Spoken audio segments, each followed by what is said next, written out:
Hey, my friends, are you afraid during your interviews? I wanted to share some tips on how those interviews can go well for you, whether it's in my restaurants or any field that you're looking to get into.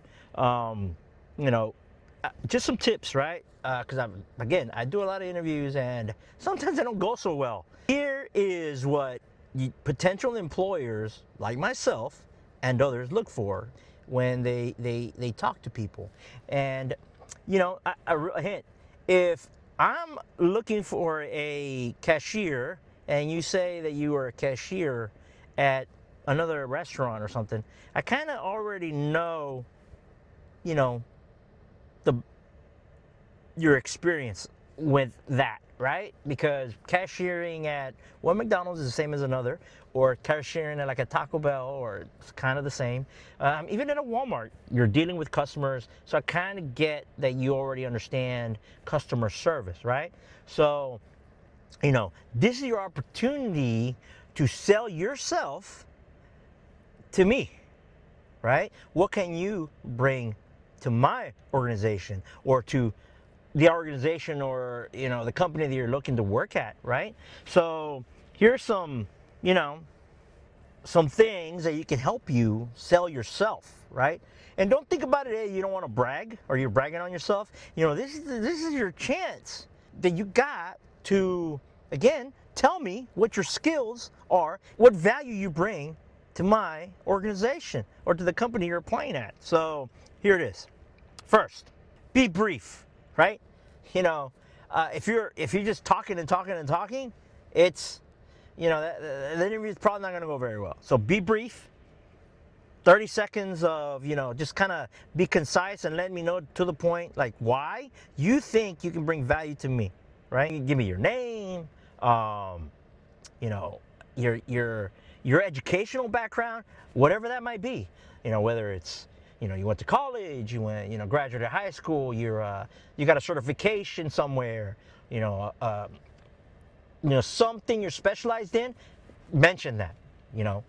Don't be afraid to mention it, especially if it's relevant to the job that you're applying to. Okay, your professional experience. Where have you worked at? Those are I want to know, and so does your employer.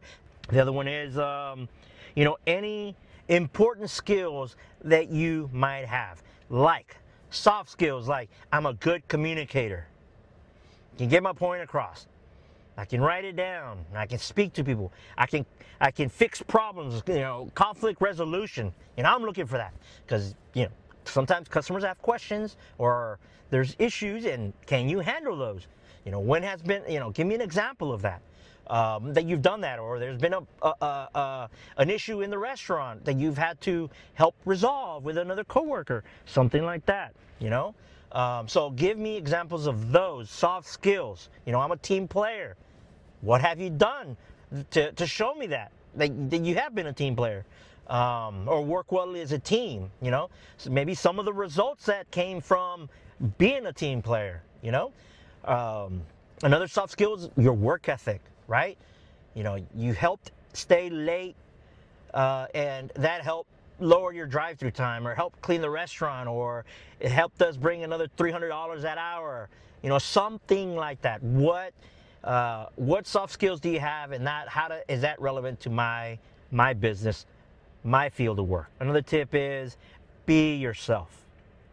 Be yourself. Yeah, we want you to let us know what you're good at, what can you bring, but be yourself. Don't mesmerize the stuff I'm talking to you about.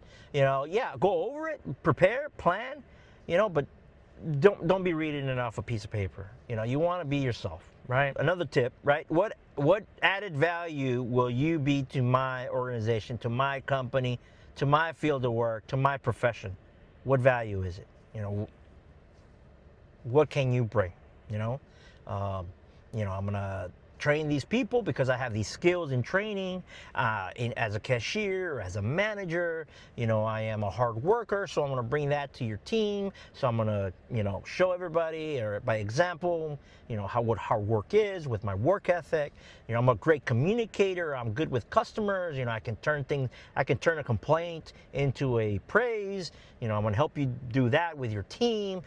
What can you bring? What value are you bringing to me? Another tip is avoid hobbies and interests unless you're asked. Sometimes I do ask, just kind of see what kind of things you do after work or outside the job. So sometimes I ask just to kind of break the ice.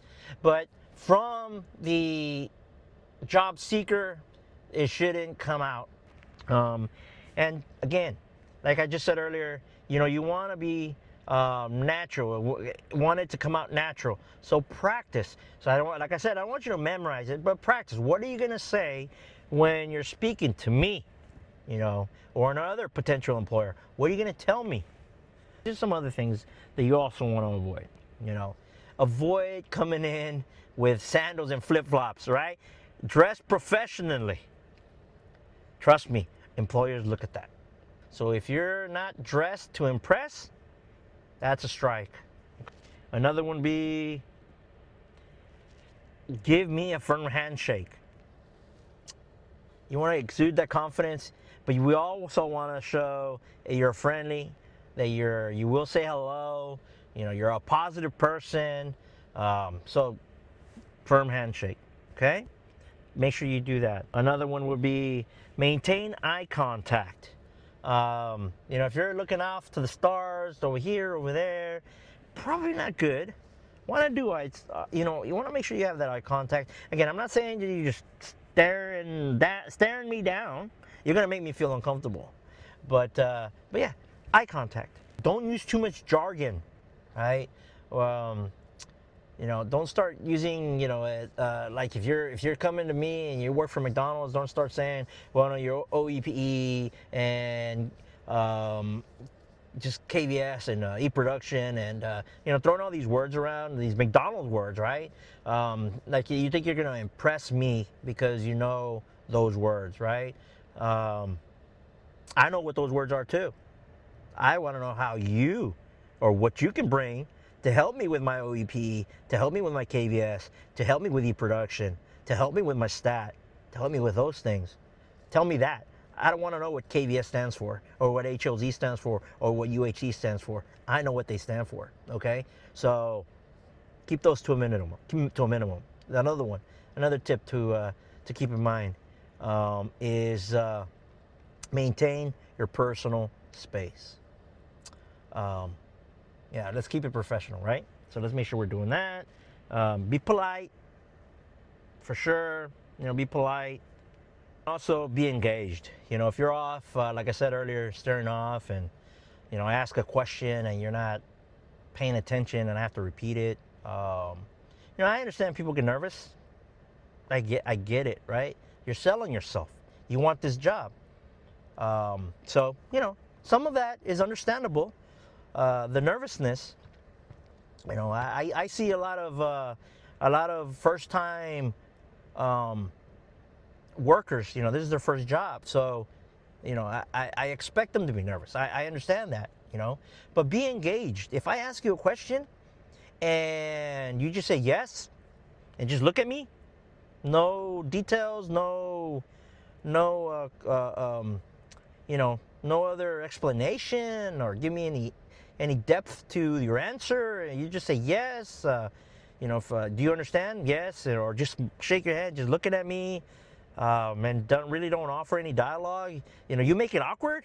Yeah, I'm not getting a good sense of you as an applicant. Okay, so again, my friends, those are some things to keep in mind when you speak to an employer, whether it's me or anybody else, or whether it's McDonald's or any other business. The things that I'm telling you are not just McDonald's things. These are things that, HR folks, recruiters, big companies look for.